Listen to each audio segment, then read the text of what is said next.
We now proceed with the next segment, which is a panel discussion, very interesting topic. What makes an agency stand out? Expertise, experience, quality of service or specialty, for which I would like to invite on stage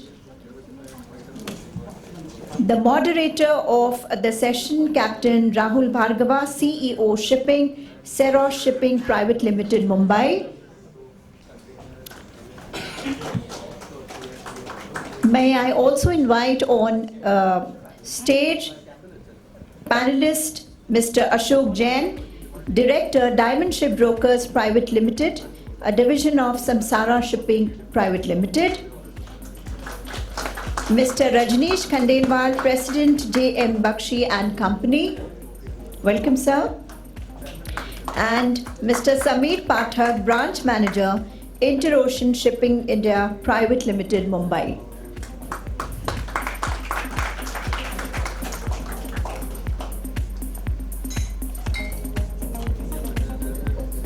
So, gentlemen, you can take your seats, and we have this session for 45 minutes, 30 minutes panel discussion followed by question and answer session. So keep noting your questions for the panel. Thank you. Okay, also a request to all the attendees, when you're asking question, please identify yourself first and then proceed with the question. Thank you. Thank you, Radhika. Thank you, Captain Chadha and C.K. Sharma ji for organizing this. After a very heavy topic of Jagmeet Makkad arbitration, and it was really good to know what needs to be done in the charter party. Although we have been doing our charter parties for I think 3-4 decades, but it's always something new. Jagmeet comes up with something which new, which really makes sense, and we need to think about it. That we were lucky that we didn't have a dispute, but it's time to learn something more. So after such a heavy topic, I would like to make it a little easier. Agency, a little calmer, a little softer topic it is. It's not so heavy. So take it easy. No rules, no regulations, no arbitration in this. Just a simple way of living in shipping. So that's what we are here for, to discuss the role of an agent and how agent can be productive to owner or charterer, that's his principle, and how it goes forward. So when you talk of agent, it takes me back 4.5 decades when I first joined the ship. And as a cadet, my way back in 78, my first port to call was Singapore. And I had no idea what is an agent. I only saw a person coming up with a bag through the gangway, and he goes straight up to the master's cabin. But there is so much of excitement on board. Agent has come, agent has come. So I was wondering, what is agent? What has he brought?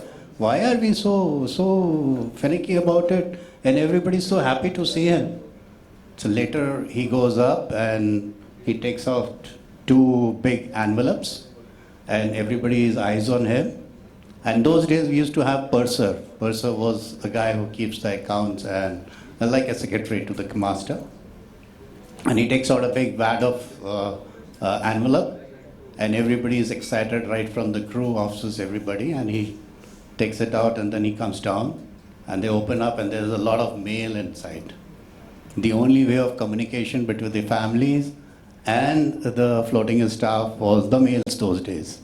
So the next thing that I knew is, oh, he's the man who brings the letters which have been posted by your families, from your parents, from your wives, from your girlfriends. So all that thing, that's what the excitement is all about. The next thing, he opens the next envelope, and I knew he has brought the money. Oh, we got some Singapore dollars. So that was the thing which I knew, that the agent came with letters. That's why people were happy. He came with the money so that we have some money now. And also he arranged the boats. So we went ashore. So that was the first time I went ashore, and my first port of call, Singapore, and it was, I think, September, October of 1978 that I stepped ashore. So now I knew why people were so happy about it to see an agent. And that's how we learned, as from the eyes of a cadet, this was the concept of an agent. And as we grew up in our ranks, when I became a second mate, then I knew that, oh, the agent also does one more job, and that is the doctor party. Anybody who wants to go and see the doctor, then you call the agent and he goes and takes it. Slowly we grow away, become a chief officer, and then you realize, oh, he is the one who takes the note of protest for me. So he is the guy who takes the note of protest, he makes some statements and we have to answer him. And we gradually grew up to a master, and then we realized a little more that, oh, he brings the bill of lading, he brings a statement of fact, which we thought it's a normal thing, do it. It's only when we stepped ashore that we realized that we knew only 20% of what the agent did. For us, the agent was a man who would come, bring letters, bring money, arrange doctor party, arrange letters, and many more things. So that is how we grew up and we learned about it. Now we have experts over here. We have Rajneesh and Samir representing the two major agency house. Ashokji representing the diamond ship brokers. Again, years of experience as operator, as a broker. So we will love to hear more from them as we proceed. So possibly, we only knew one side of an agent. Maybe Rajneesh and Samir can tell us more about what's a steamer agent and a custom house agent. One of you?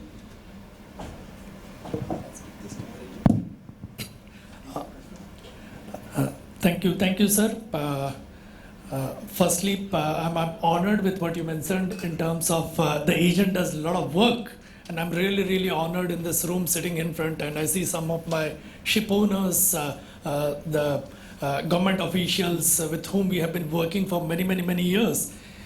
We always had the impression that the agent is the smallest person in the entire logistics chain. You have the cargo interest, you have the ship owner, you have the port authority, you have the administration, and an agent does very small work. But then to us, we always used to say this, look, a chain is as strong as the weakest link in a chain. And that's why you need to have a strong agent. And that's where I felt honored when Marek said, come on, you are also an important part of a logistics chain, and let's have a panel discussion on the role of agency house. So thank you so much, Marek, for organizing this. Coming back to what the role of steamer agents are, what has happened is over many years, things have changed quite a lot.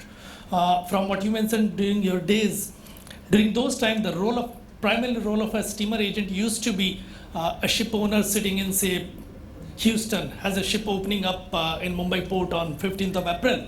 The steamer agent would then go out canvassing for the ship. It has got so much of slots open, so much of cargo space open. If you have any cargo, it can be booked for so and so date. That was the main role of the agent, apart from handling ships. Today, what happens is how times have changed. Today, the ship owner, any part of the world, when he wakes up for his morning cup of coffee, he exactly knows 15th of April, if my ship is going to open at Mumbai port, so and so cargo is going to be there available. In case I divert my ship to, say, port of Kandla, I can get more cargoes and all. So the information flow, which the agent used to give in those times, the steamer agent used to give in those times, that has reduced in terms because of the online communication, the real-time communication that's available on the internet and other devices. Apart from that, there are further roles that the agent plays, which is the charterers agent, the OPA, the husbanding exercise activities that the agent performs. So those have been continuing till date.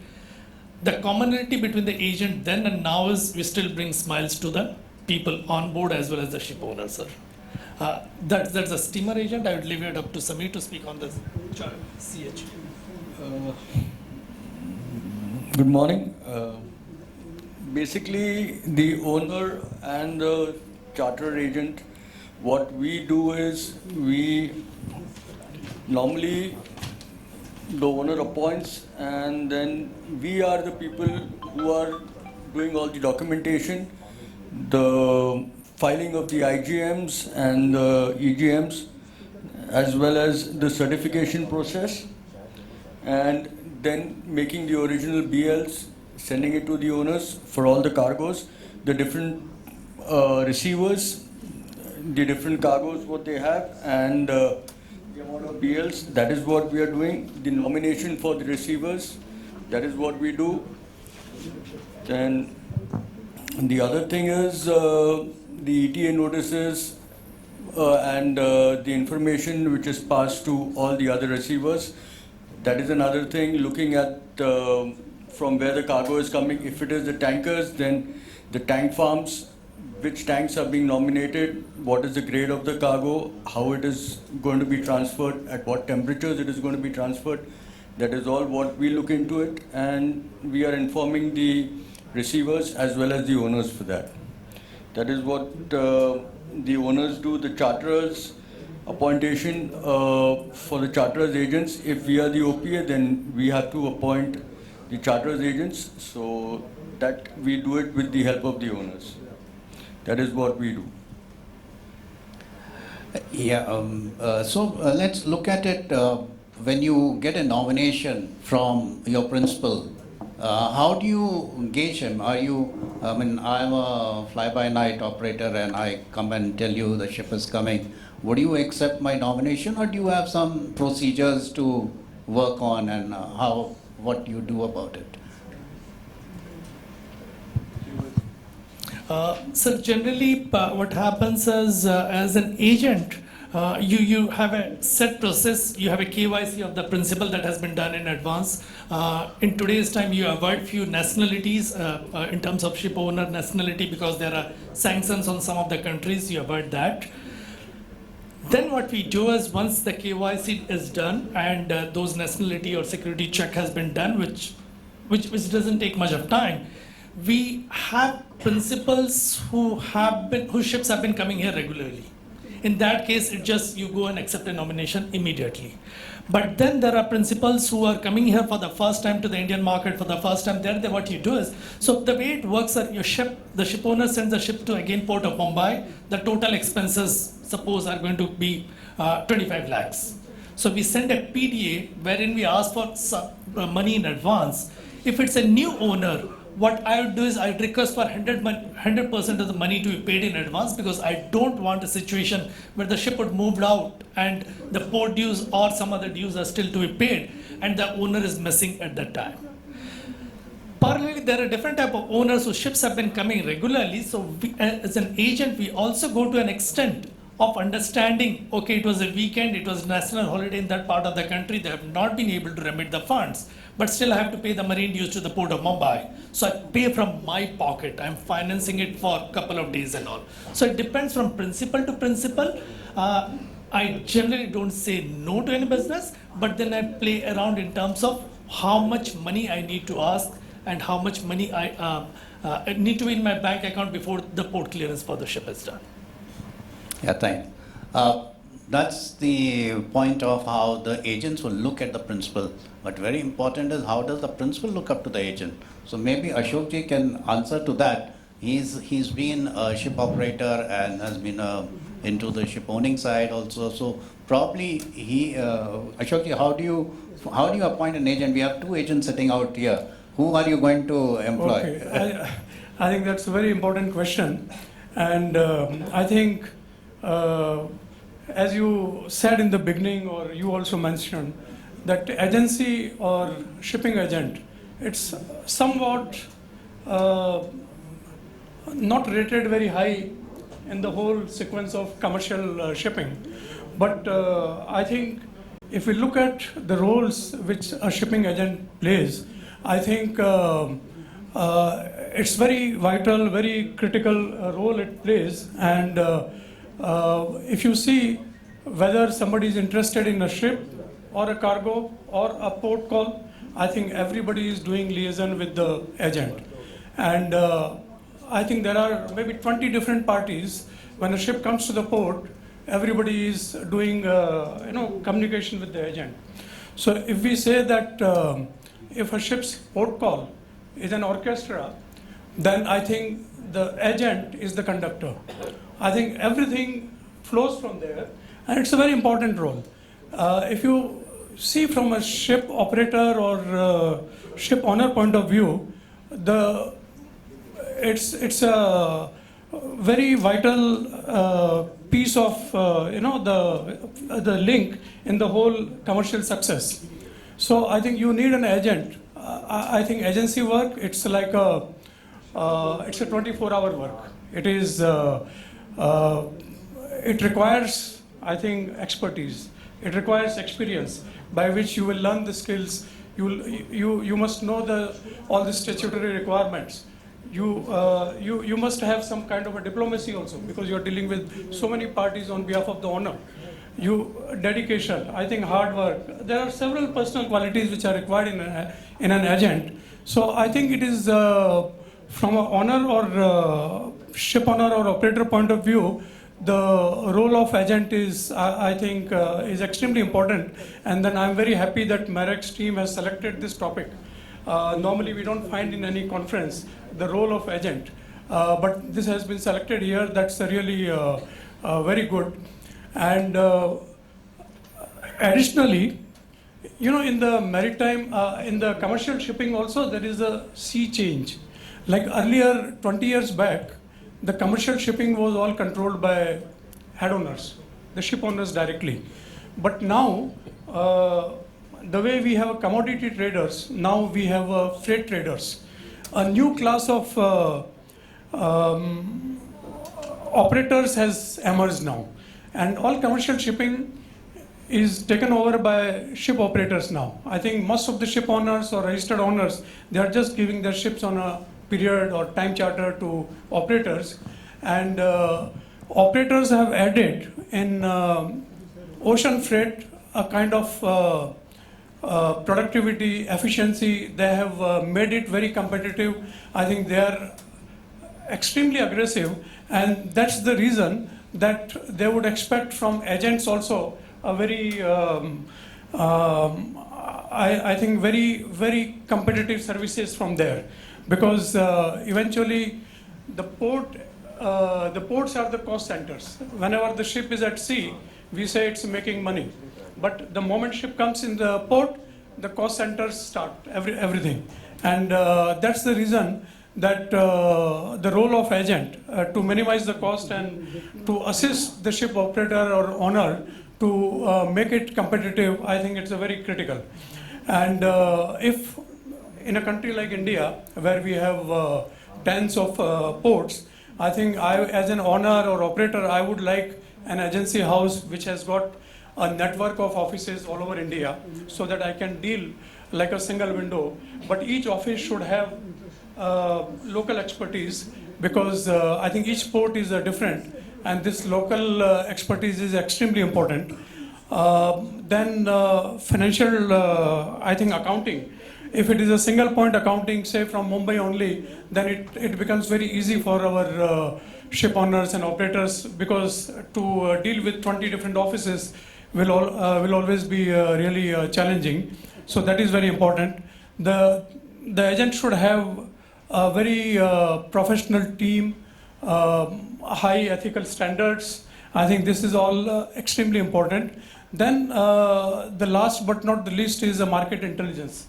The agent is very vital link in the whole commercial chain, and the kind of information which can come to the principal, to the operator from a good shipping agent can make or break the voice for the principal leg. And the last thing what I would like to say is that when operators are dealing with the agents, when they are dealing with the voyages, when they are fixing the cargoes, I think what is more important, I mean, what they would, at a micro level, what they will expect from shipping agents, I think the first thing is precise PDA, the pro forma disbursement account. Like in India, if you are calling any private port with a Cape vessel, half a day or a day more can make or break a voyage. I think it can make a difference of $100,000 in your DA.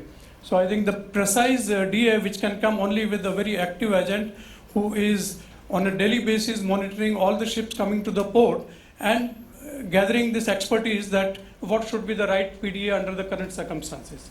Then secondly, it's berthing prospects. This is also extremely important because if when you take a business or you better avoid a business, that all depends upon the voyage duration. And if you have a very good agent and he can guide you that what duration is required, because that is the biggest component of the cost. So I think that is the second most important thing, that berthing prospects. And the third thing is, I think, the local knowledge. I think if we see that suppose vessels are calling at Mumbai anchorage, during monsoon there will be invariably there will be delays. But if you highlight these things to your principal, I think they will appreciate a lot, and I think the relationship will become stronger and stronger. Similarly, like you are calling East Coast India in November or December with the fertilizer vessels, I think you will expect delays. And all the calculations will go wrong if you do not have the right feedback from the agent, what is happening.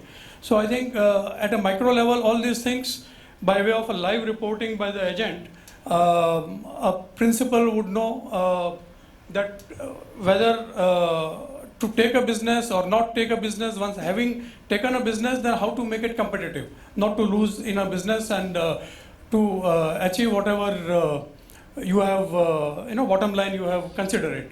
So I think the role of agent that way is extremely important now. Thank you. Yeah, so basically you are looking to an agent. Yeah, go ahead. Similarly, like what Jain Saab said, that's regarding major ports, but in minor ports it's more difficult, because minor ports mostly the vessels are at anchorage, and the loading or discharging is done by barges, and for that the local knowledge of the agent is very, very important for the owners or the charterers, because only the agent knows what is the paperworking required, because in the minor ports there are no custom offices or immigration offices or anything. It is all done from the major port, and the agent has to do it. Like for example, if the vessel is coming to Ranpar, or it's coming to Dabhol, or it's coming to Vijayadurg, the custom house is in Ratnagiri. All the documentation and the port health organization, all the documentation has to be done from Ratnagiri to the minor ports. So for that, the local knowledge of the agent is very essential and very important, which helps and minimizes the cost for the owners or the charterers. Thank you. And, I would like to just add one more thing. I think sometimes agent is so important. I think innovative solutions can come in. I remember 15 years back or 20 years back, we had a ship, a geared Panamax vessel at Mumbai anchorage. And when the bottom cargo was left, I think very small quantity cargo was left, and then the gears, the last hatch, the gear broke down, and we had no idea what to do. Panamax vessel cannot come inside Mumbai port. But I think that time we took up with Mumbai Port Authority, with the harbour master and all. Vessel was already having only about 1,500, 2,000 metric ton cargo. It was almost very shallow draft. And that was the first vessel, Panamax vessel, which came to Mumbai port, a harbour wall berth. I think with all the coordination as an agent, we did it, and we could complete the vessel in a couple of days' time with the bottom 1,000 metric ton cargoes. So I think something like this can come only from the agents. I think what is possible, because I think in the Mumbai port history, a Panamax vessel had never come inside. But it is possible when you apply your mind and explore all possibilities. There are certain other things which agents can do, like if you are fixing a fertilizer vessel, say urea, 70,000 metric ton urea, when you do the voyage estimates, you take, let's say, 5,000 ton discharge rate, and accordingly you build in the cost. I think several years back, I got to know of one stevedore in Kandla, and he says, I can take damage dispatch on my shoulders, I can give you 10,000 metric ton discharge rate, and you work your voyage estimate based on 10,000 rather than 5,000. I think our owner could beat other competition by $2 with this arrangement. So I think these innovative things can come from a capable agent. I think that can really change the scenario completely for the costing and all that. So that's the role of agent. Great. So we have various things which factors which you would look into in nominating an agent, possibly a centralized accounting system, various agency offices in different parts of the country, and innovations and reputation. Typically, when it happens in ship owner's office, I'm sitting from a ship owner's office. When it comes to port call, it is given to a post fixture guy, a young boy, and we tell him, okay, go to the 3 agents and come back and show me the comparison. The only thing he comes back is the agency fees. Very sensitive topic to you, and I have another gentleman of GSC sitting here. So, does that agency fees has an impact, or are you guys willing to accommodate a little bit here, there? Because that is being done. When it comes to our level, of course, we know whom to appoint. But at the initial negotiations are done, and I'm sure one of the factors would be agency fees, communication, and transportation. So, how do you feel about it, Rajneesh? So, dukti rag chhed rahe sir aap. We find it funny many a times. You have a cargo fixture where the freight goes into $500,000, $1 million. The port dues run into $20,000, $30,000, $40,000 you're talking about, and then you start negotiating with the agent, and $2,000 is too high. Other agent is willing to do for $1,800. So you're talking of pittance. Asukji just mentioned what are the qualities you require in an agent. There are so many attributes that you require. It's such a demanding job, believe me. The agent is there before your ship comes. He's there at the wharf. Till the ship goes away, he's standing there. He's working throughout. And he's giving you all the information, not only about your ship, but also other ships that are there at the port. What's the rate of discharge happening over there, or loading or unloading happening over there, any eventuality that may come up. He's prepared to take you out of any unexpected eventuality that may come, just like you mentioned. There have been instances where the gear has broken up and a cargo has fallen into the sea. So you can have anything like this happening, and then you realize, oh my God, it would have been so good if I had a good agent who was able to go to the port of officials, or who was able to go to the customs official and could have taken me out. So if you want me as an agent to build up that expertise, obviously it costs money. And I'm not demanding a very, very high fee over here. We have taken up cargoes wherein there is a difference of some 10%, 20% difference, I would say. But then we also say no to many cargoes because the fee they ask is really, really ridiculous, and which is way below my cost. So yes, it does become a deciding factor at times. But my urge to all the ship owners in this room, next time, please do consider that cost is a very, very small cost in your entire logistics cost. It feels nice to kick somebody like this. Just- They come out with the truth for what's happening on the So other side. just to add, it is like, yes, we are hungry for business and we will fight for business, but at the same time, we value quality than quantity. Whatever business I get, I would like to give my quality so that I meet the owner's expectations, and definitely I will be charging for that. It is not that I just want quantity and I'm falling short, so that it should be like quality over quantity.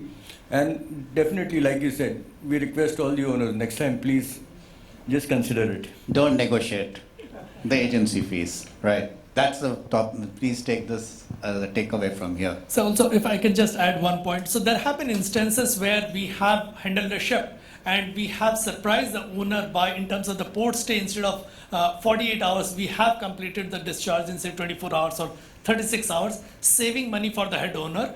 And ship owners at times are generous enough and parting with one small portion of that saving with the agent. So that's a bonus that we do get. Right, that was just to make the things little lighter and to know exactly how they feel when we start negotiating their fees. It hurts them badly, so don't do it. But having said that, the agent is there, right? If I look at the chronological order of a ship from the building till demolition, agent has a continuous part into it. Right from, say, okay, we order a ship in ABCD yard, wherever it is, agents don't get employed. But from the Indian perspective, as an Indian owner, the moment the ship comes to India, the very first thing is we have to go to the agent because there's something called importation of the ship.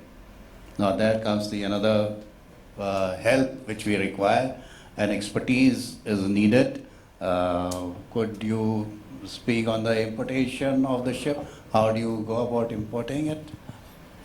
Yes, sir. We do importation on a very regular basis. Again, it's not a very smooth exercise getting importation done because if you look at the entire process for importation, while there is no import duty to be paid for Indian flag ships, the government has waived that off. But you need to pay the IGST, the GST on that imported value of the ship. Now, for paying that, the entire process that is involved is, number one, the ship comes alongside. There's a chartered engineer who goes on board and states the value of the ship. Once his report is ready, you have the customs which goes and boards the ship and verifies that everything has been in order. Then you file the bill of entry. And once you file the bill of entry, in today's time, it is a faceless examination. You don't know where it has gone, so you can't push the file over there. Once that has been accepted, you pay the duty and not the duty, sorry, the IGST, and that you get the clearance, importation clearance for the ship. Now, this entire exercise many times takes at least a week's time. The ship is new, new for the owner, and the owner is sitting on your head. He wants to get it done immediately. Why is it taking 1 week? So what, as an agent, what we generally do is, Indian rules do allow for the chartered engineer to board on the ship before it calls India. So suppose it's the last call is Fujairah, say for example, the agent boards over, the engineer boards over there, prepares his valuation report. So before the ship comes over here, I have the valuation report ready. Second, for boarding of the customs officer, again, pretty strange rule. Ports work 24/7, but customs doesn't board after daylight hours or on weekends. So after daylight hours, they do not board it. So what we then ensure, or we at least tell the principal to bring the ship not on a Friday evening for sure, but try to have it a day or two working days available. So then you time it accordingly. Manage, convince customs to board immediately if it's possible. Let the ship remain alongside till the entire process is complete, because even if you have to take out, you pay additional pilotage for taking it out and bringing it in. So entire process, we have completed many importations in last 2-3 years within a span of 2 or 3 days. That's the difference a good agent makes for importation of the ship, which can easily last at least a week at most ports in India. That's exactly what happens. I have imported 4 ships in last 1.5 years, and I tell you, bought 4 ships to India, and it was a sensitive issue. It just goes on and on. You never know when we are going to end to it. So one of the major reasons. Now we spoke about so many things that agents do. Now they have a responsibility when the ship comes to the port. They are responsible to the port. They are responsible everywhere. So as you are responsible, being responsible, you should have authority also. Do your principal give you an authority to take certain action? Because every time you cannot be calling or sending an email and waiting for the answers to come. Some decisions have to be taken prompt. Do you have an agreement with your principal that you have certain authority to execute and maybe regularize it the next day or the working day? Yes, there are some principals who regularly do business with us, and basically anywhere in India, wherever their vessel, whichever port their vessels are coming, they will appoint us. So yes, there are certain principals who have over the years, they have developed that confidence with us that okay, whatever decision we take, whether it's a weekend or whether it is difference of working hours, if we take the decision, it is going to be in the favor of the owners. We will not, make losses for them or something like that. So yes, certain owners, they do give us the authority. Certain owners who are new or who we do not work regularly with, then yes, we have to wait for their approvals.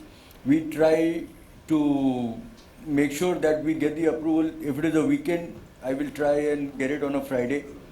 Or if there is a huge time difference, then yes, I will ask somebody when they are working that they have to speak. But yes, if the owners give us that much of freedom, it is much better and we can work in their favor for that.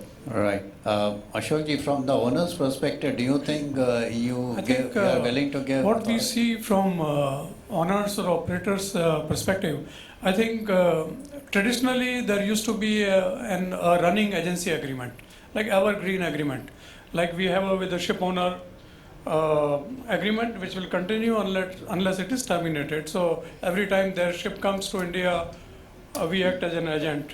But this is, I think, very exceptional cases nowadays, because most of the ships are now operated by operators, freight traders, and they will send you only a 1-line, 2-line message that our ship is coming for discharging, say, 75,000 metric ton coal at this port, and we appoint you as agent. That's it. I think everything else flows from whatever is customary, whatever is traditional. Ship agent is required to do, he will do with the port, with the customs, with the immigration, with the health authorities, with receivers, whatever, all activities they will do as per the customary practices in the port, whatever is done. But there is only that 1 or 2-line message is there, otherwise there is no authority. So the only thing is that agent ensures that he gets his funds in advance. I think as per whatever PDA he prepares, and I think that is indirectly an authority that what all you can spend on, like what all items he has financed you for. But I think always as an owner or operator, they would like the agent, okay, whatever is done in their on their behalf as an agent, I think they must take reconfirmation once it is done. Anything which is not a regular one, I think they must take and whichever is not usual, I think they should not take even decision also. I give you an example that like a multi-purpose vessel has arrived for loading, say, 20,000 metric ton bagged rice in Kandla. Now it's under charter party FIOS agreement, and in Kandla, suppose you have a facility available that you can do, say, 4,000 metric ton per day priority or 10,000 metric ton priority per day, and whether you should go for it or not. In a berthing meeting, you are asked immediately to give a decision. I think for such things, it is very important that we take prior permission from owner or operator, because while it saves a lot of cost for the owner, but these matters are not very clearly covered in charter party agreements. I mean, suppose you go for 10,000 metric ton priority. Okay, you can cut down your berthing delay, say, from 20 days to 5 days. That is very good. Owner should be very happy. But at the same time, there are pros and cons that if ship does not perform or your cargo receiver does not perform, and if you do not achieve that 10,000 metric ton, then after having waited, say, 7 days or 10 days, your ship goes to the the last slot in the waiting list, and your berthing delay may increase. Instead of normal 10 days, it may become 25 days. So I think these are the reasons, these are the instances where I think an agent would require a live dialogue with the owner or operator and take decision. I mean, it is very very good in favor of owner or operator, but at the same time the consequential damages can be really very high, and for an agent it is extremely important that they take return or proper authority. Like. So actually, we just have gone through the COVID time, and we saw a lot of problems during that, especially the crew change, medical emergencies, and other thing. And again, agent played a very important role. So maybe Rajneesh and Samir, you could elaborate on any instance which you have done through. We have very smartly, Captain Chadha has put the timer in front of us. So we have to be very precise and short. We don't have much time to discuss. So, but COVID has so many stories, I can go on and on and on. So today we don't realize how things were just 3-4 years back during COVID time. And the seafaring community would realize it much more when you were stranded. I mean, you were sailing on a ship and unfortunately you could not come to your own home. That was really sad situation. As agent, what we did at that time is we did I'm sure various authorities did approach the government at that time, but as an agent also what we did is we did approach the port authorities and the ministry to allow. I think Mumbai port was the first port which allowed ship to come alongside, while Cochin did develop crew changes at anchorages for ships which were crossing the Indian waters. But Mumbai port was the first ship which allowed ship to come alongside. And I remember it was a cruise ship that we worked upon.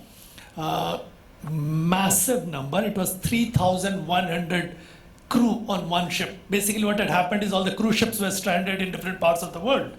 So the cruise operator, what they did is they got all their crew on board one of the ship and as passenger, which were occupying the passenger cabin, and we handled 3,100 crew members on one ship. Now even that's even more difficult when you realize the hotels had a lot of restrictions. The government said you need to be ashore for 14 days before you go home. So finding out 3,100 rooms in Mumbai for the entire crew, that's number one. Second, the people came from all different parts of the world. The longest one, I think there were a few members who were going from Assam. Trains were not running, flights were not running, and we had to arrange for bus to take them all the way from Mumbai to Guwahati and interiors over there. So I think that was one fascinating experience. We are very happy we could execute it comfortably without any glitches. And then during the COVID time, I think we handled more than 20,000 crew changes at that time. That's incredible. It was massive, That's really massive incredible. number. Yeah. And I feel proud as an agent, not only as GM Baxi, but as the agent community, that we were there on the ground, making things happen, not sitting in air-conditioned offices and just getting it done. Because there was a feeling that yes, these people need to be connected to home. The cargo flow needs to happen. The crew is fatigued working on board for such a long time. We need to make it happen, and I was very happy that as various agents we could make that happen, sir. Excellent, excellent. That was really good. Thank you. So now, since the time is short, I will also cut short here. What new things? We heard Jagmeet talking about using the new charter parties and latest edition and everything. That means the times are changing, things are changing. Every time it's evolving. We are finding new things coming up. Is anything happening in the agency sector? Also, anything new procedures, new systems coming up? Certain new systems are the changes for boarding. You have body cameras now for the officials who will come and board to avoid the bribery. Then nowadays, the owners, they make the agents sign an anti-bribery certificate so that there is no bribing of officials. And that's something new which is very good, because there used to be a lot of things I think everybody knows about. So no cigarettes, no whiskey, nothing. Right now, as of now, it's reduced. It's not like the olden days. But I think Rajneesh will update more because he is on that panel. So So again, when you compare with what used to happen many years back, when a ship is going to call Indian ports or any port for that matter in different parts of the world, what we as an agent used to receive is, okay, boarding so and so port, the master needs to keep how many packets of cigarette outside the bond. Informally, it used to be there. And today, what is just mentioned, today my principal is making me sign a bond, anti-corruption, anti-bribery bond. Some of the principals make it sign that. And I'm again proud to say we are following it in toto. There have been instances in India wherein some boarding authority has forced the master to part with not cigarettes only but some cash. And in the last 1 year, I don't know if how many of you are aware of this association called MACN, Maritime Anti-Corruption Network. That's a Copenhagen-based association. It has a chapter in India too, and what I'm told is they have more than 50% of world fleet as their members already in MACN. So the Indian body, I'm part of the advisory body in India from the agent side. That's why Samir mentioned if I can say more on this. So MACN has the system of before the ship comes on at the port, the master can send a pre-arrival notification to MACN, and in case they are being cajoled on board, they can give a call to the MACN helpline, which will then come into the picture and try to ensure that the master is not harassed on board. So we have our steering advisory meeting every quarter where we take a stock of how things are moving. And again, I'm happy to report over here in the last 1 year, there have been 4 instances where the cash which was collected by authorities has been returned back because the matter was taken up with up to commissioner and the chief commissioner level. So that's how effective it has been. Not that if somebody were to ask me what you ask, is it totally clear? No, sir. It's a very small beginning, but it's a right beginning. I'm sure we are more exactly. If I tell somebody who has been sailing 20-30 years back, and he'll say, "Kya mazak kar rahe ho?" It's just not possible. That's exactly what I said. But it is happening on board, sir. It is happening. We are doing it. It will take years to make it totally compliant. Very nice. So it's actually MSCN is headed by our ex-DGS, Deepak Shetty ji, and he's doing a marvelous job. Anti-corruption is the norm today, which is being followed. In fact, almost 15 years back, I had signed a charter party with a US charterer where it was mentioned that you will not give bribe or take bribe, and not any of your vendors will do so. I had to sign that. It was very difficult to sign in 2009, 2010, such a statement, but I needed that charter, so I did sign it. But today it is coming a reality and it is coming to India. That's one of the great things. So just to conclude, it's very clear, it's evident that the agents play a very vital role right from in every aspect of ship owning or a charterer, and he is definitely the eyes and ears of his principal. And no doubt they become the integral part of a ship owner, so we cannot call him other than that. He is an integral part of a ship owner or a charterer or a trader. So yeah, that's the role of an agent today, and it is only becoming more important as we move by. Thank you. Any other question? Any questions, please? Yeah.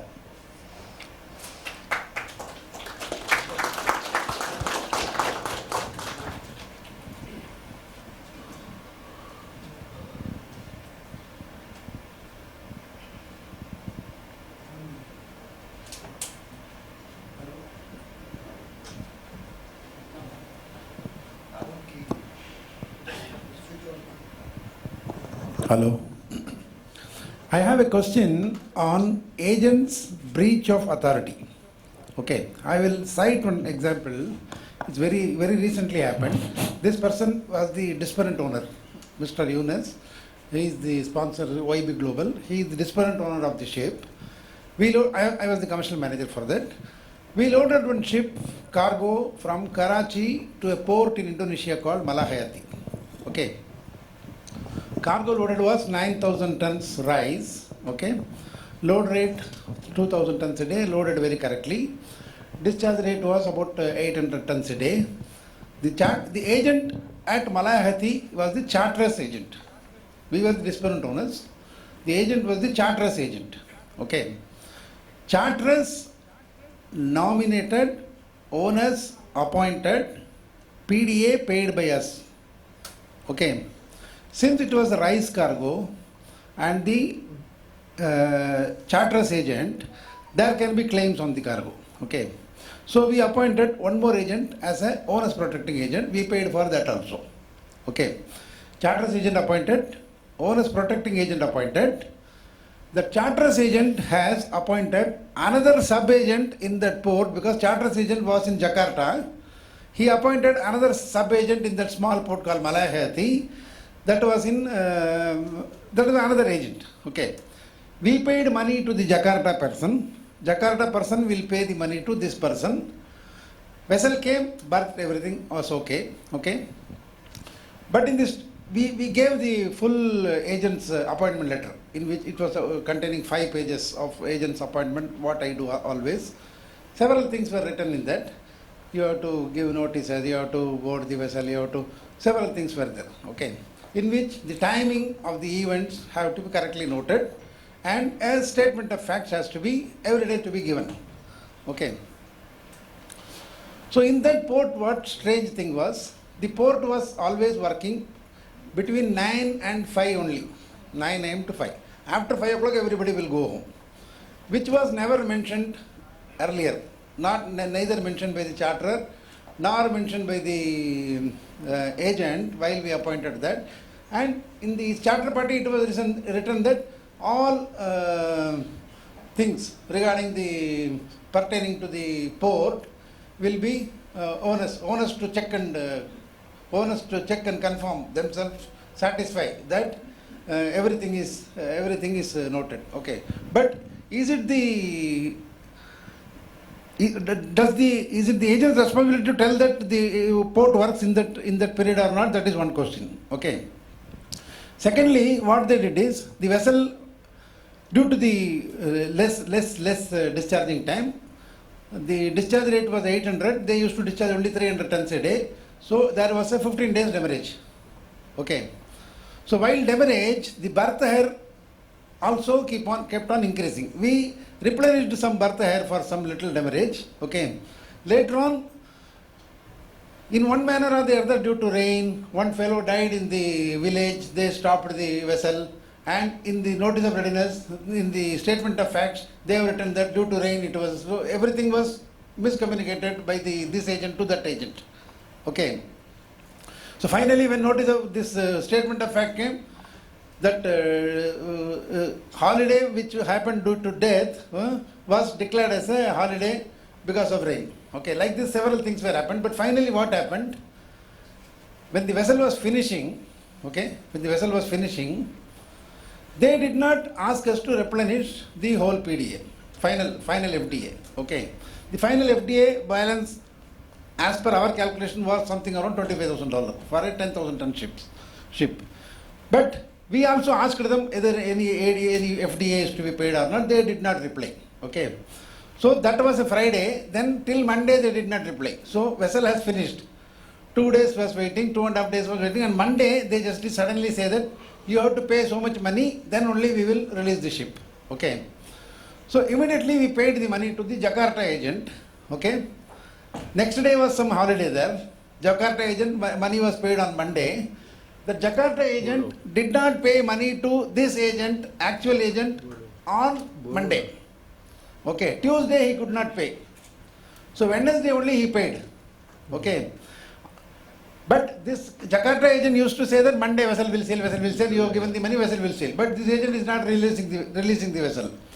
But on Wednesday, this another agent who was in the actual port, he said that after you pay the money, it requires 3 days for us to file the sailing report to the port, sailing instruction to the port. After that, when the port will give approval, then only we will. So it has taken 8 days more. Okay. During the course of that 8 day, we asked the charterer whether it is the miscommunication of your agent to your agent to his sub agent, and my agent not coordinating. Whenever my OPA coordinates, he says, shut up, we will take care. Okay. So these kind of problematic things happened. Ultimately, we had to pay through the nose about $50,000 to the agent, and ultimately he released the vessel. Okay. Now I want to ask a question. Here, who is at fault? Whether I am at fault or the agent is at fault, our money has gone. We have asked the charterer. Charterer says that no, it is my nominated, you are appointed. You have paid money. You take care. I don't know. Okay. But we have been asking several mails. Everything has been written in very right manner. They have not replied, and ultimately with their own whims and fancies, they just delayed the ship. No, I am unable to claim the money from them. Who is responsible for it? So a classic case of Indonesia. Yeah. It happens.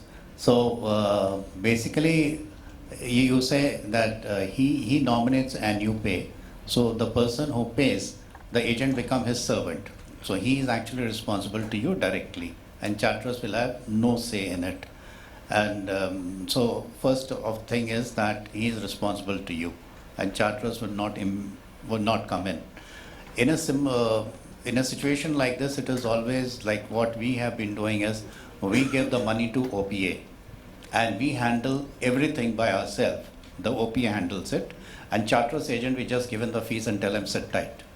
That is the way to do it. But in this particular case, I don't see you can blame anybody. You can only represent your anguish, go to the BIMCO and write so that this agent gets blacklisted and gets a poor remark, unless there is anything else you want to say. Yes, sir. Again, pretty classic case. And if I can put across 2 points over here, this happens quite normally, wherein the ship owner is paying for it, but the charterer is appointing the agent. Yeah. So we have instances where the ship owner says, no, my ship is worth so many multi-million dollars and I can't let it be handled by any agent. I want it to be handled by an agent with whom I am comfortable with. So that's number one.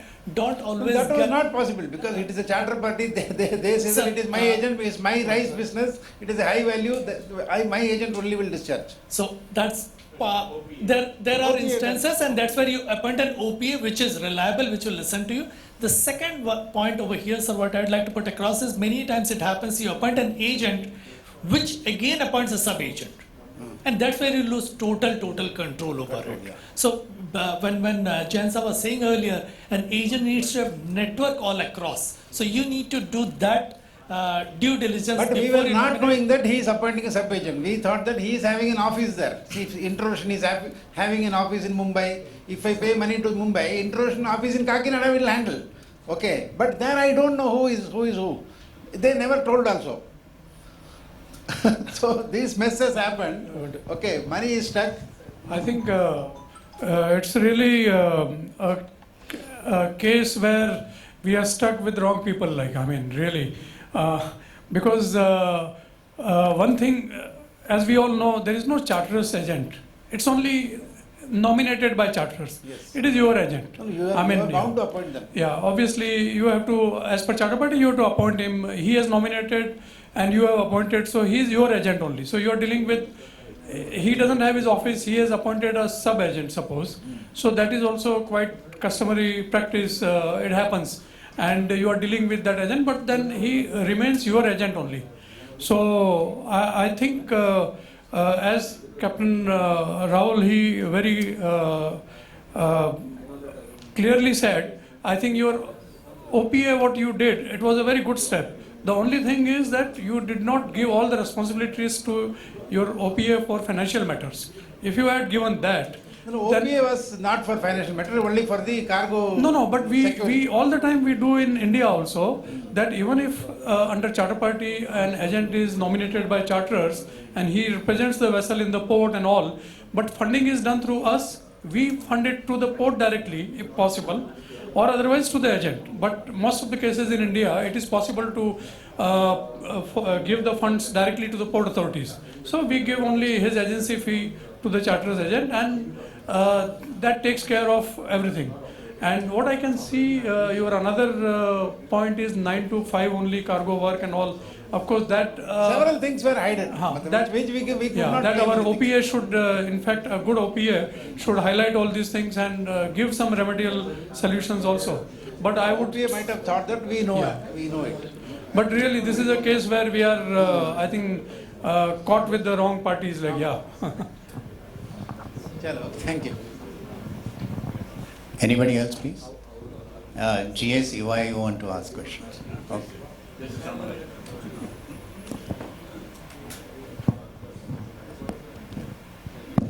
Yeah, I'm Shashi Nair. I'm with GAG Group. I've almost completed 45 years with them.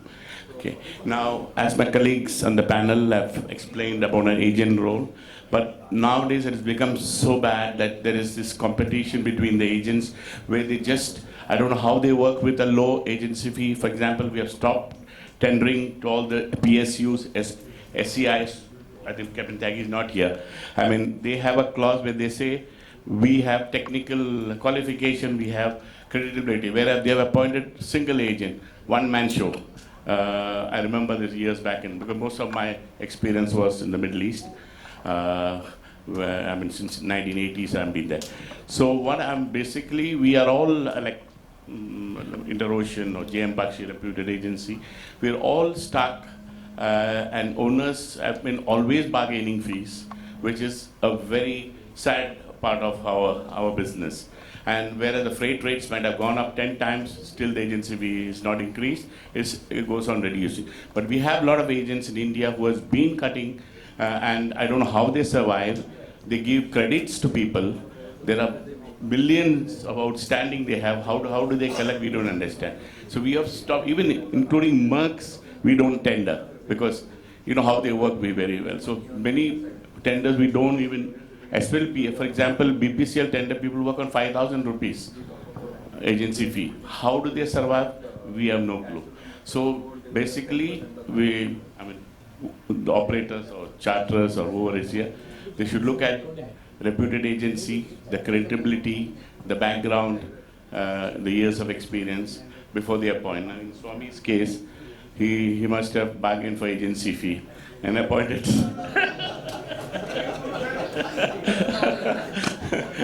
So if you pay peanuts, you get monkeys. so it could be that. Anyway, it was a very beautiful panel and all the points discussed, because as they say, I hear it, because I mean, I've been an agent for 45 years. So, and thanks to Captain Chanda and the group for organizing such a beautiful event. And always, their events are good, very professionally attended. Thank you. So that 5,000 rupees, I will tell you outside how they survive. Outside this room, I'll tell you, which you know it also. One question, yeah. Just a general one. I mean, how often do we sign the WIMCO port agency agreement and pay attention to the Himalaya clause as well as the agency and principal relationship to avoid problems? I think both of you can answer this. I don't think I have done this. Sir, I don't remember having signed an agreement for tramp ships, one-off calls and all. So I've got some principals for whom I handle ships regularly, and we have signed an agreement, I don't know how many years back. Those are open agreements. Now for each ship, we do not sign, and I would ended up by saying, I don't remember the last we had any dispute with a principal that no, you're supposed to do this, and you have not done this. So it's more of a relationship that has been going on. If I tell my principal, no, first we need to sign this, I'm sure the principal moved out to somebody else. So yes, it's more of a relationship. We do not sign it, then things have been moving smoothly. I totally agree with Rajneesh on this, because certain principals who we are working with regularly, the agreements have been signed some time back and it's been continuing. Regarding tramp ships, we, like Captain Janet said that we just get a email stating that you are a nominated agent for this particular vessel. That's all what we get. Nothing more than that. That's why I said in the beginning that Jagmeet had a very heavy session, legalities, and every time I meet him, I discuss with him, I learn something new. Another thing which I will carry forward, now you have to sign this agreement. But I think what is important is that although there are no agency agreements signed, I think as I had said, it used to happen traditionally with a regular principal, we do have agreements. But for one-off cases like this, where only one email with 2 lines and you are appointed as agent, an agent, I think the due diligence is that everything you sign as agent only and declare the name of the principal on whose behalf you are acting. So by doing this, I think you are protected. You get the cover of Himalayan clause also, whatever our ship owners or operators or principals, whatever they have protection from their P&I and all, we become part of, their servants, I think those who are sub-vendors, contractors, whatever, and we can protect as agent our interest by declaring expressly the name of the principal and our role as agent only. I think that is important. I think one thing I would like to say here, Rahul, especially since you have said that, just by writing as agents only does not establish the relationship between agent and principal. There have been legal cases regarding it. So the person, so-called agent only, can be held responsible for a number of things as a principal. So there has to be, from the legal perspective, a formal relationship of an agency with the principal. It's a good idea to have a look at the BIMCO agency relationship. That form is there. You just sign it once and that's it.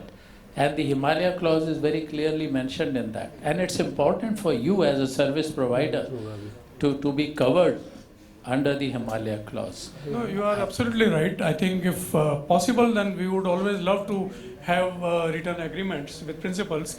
But the practical aspects are such that it is not happening. But by disclosing as agents only, the one good thing what we do, as you said, that still we may not be protected.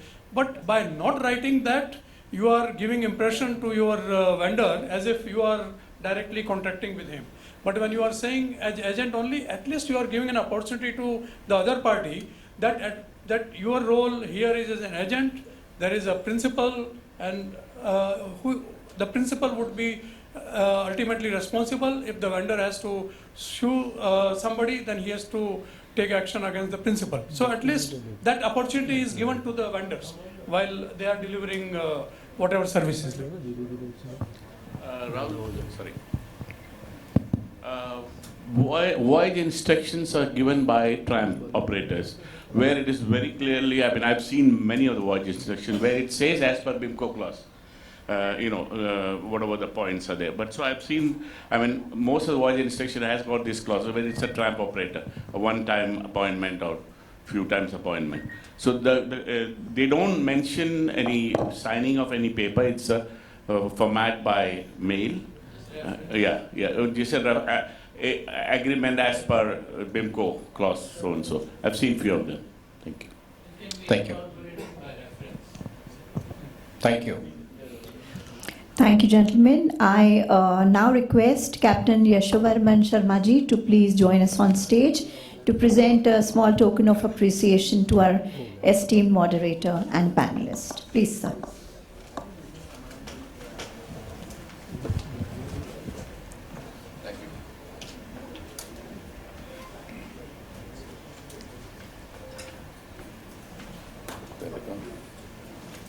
Mr. Ashok Jain.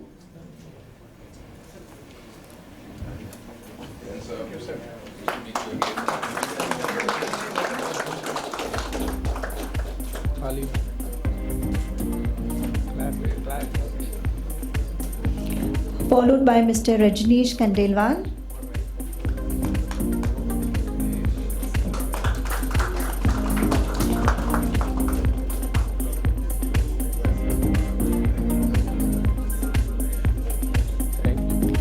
Mr. Sameer Pathak.